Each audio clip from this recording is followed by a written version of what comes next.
everyone, on Channel 1, we will talk about one of Malaysia's biggest corruption scandal, the 1MDB case. Yes, Fatin, the One Malaysia Development Berhad 1MDB was a government company created in 2009 to help grow the country's economy through investment. However, later it was found that billions of dollars were stolen and used for personal luxury, including expensive property and even Hollywood movies. The case caught the attention of many countries like the United States, Singapore and Switzerland, as well as Malaysian MACC, Malaysian Anti-Corruption Commission. This scandal shows how corruption can damage not only the economy but also the trust of the people. That's right, the 1MDB case became a lesson that transparency and honesty in government are very important to protect the nation's money.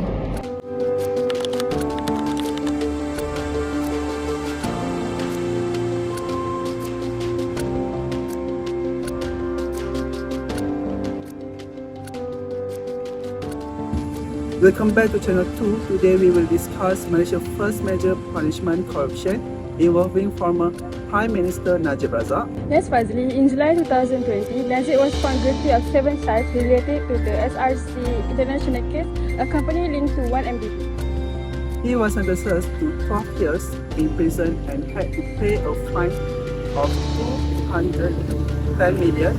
This was a historic moment because it was the first time a Prime Minister was convicted of corruption.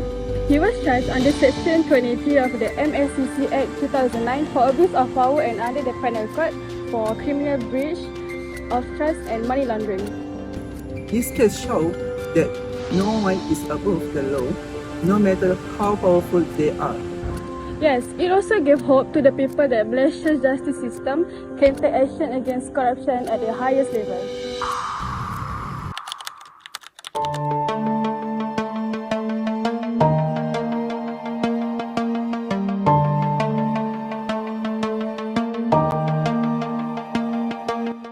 Hi, my name is Narin Taliana. Hi, my name is Muhammad Iqbal Zairi. To everyone, Channel 3 will look at the latest corruption case and punishment in Malaysia from 2034 to 2035. Recently, the MSCC has become more active in catching politicians, government officials and company directors involved in corruption. Many of them were charged under Section 70A and Section 23 of the MACC Act 2009 for giving or receiving bribes and abusing their power. Those found guilty can be jailed up to 20 years and 25 times the bribes amount of 10,000 ringgit, whichever is higher. Some companies were also charged under Section 70A when the company is guilty if its workers commit corruption, unless it has a good preventive system. This shows that Malaysia is serious about fighting corruption and is improving its law to stop it before it happens. That's all from us.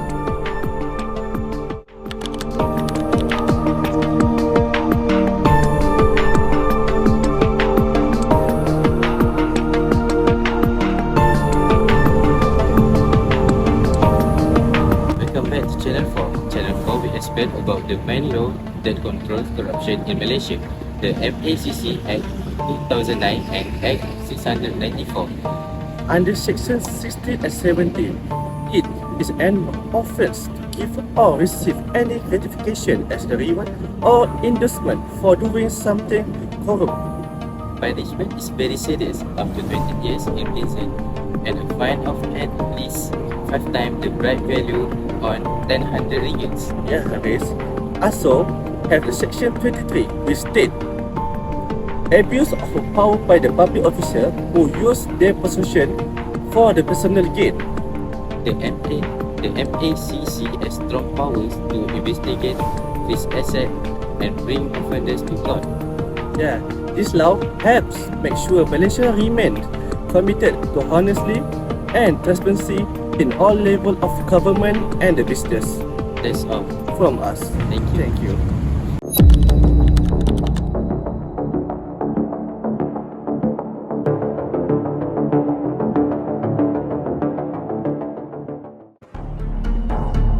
Good day everyone. Channel 5 will discuss about how the Malaysian court system punishes the corruption offenders.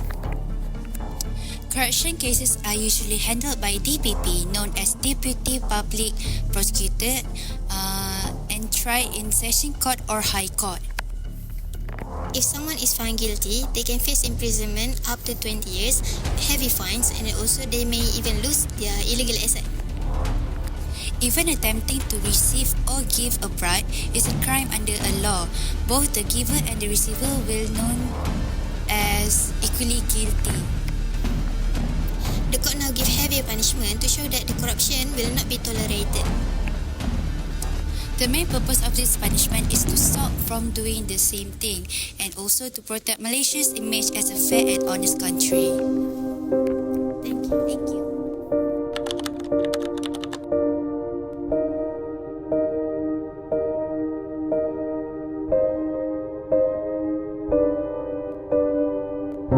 Good afternoon. Channel 6 focus on how Malaysia prevents corruption through laws, education and ethics.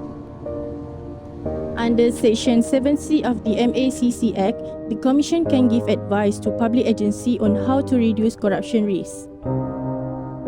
Now, many government departments have integrity units and chief integrity officer to make sure employees follow anti-corruption rules.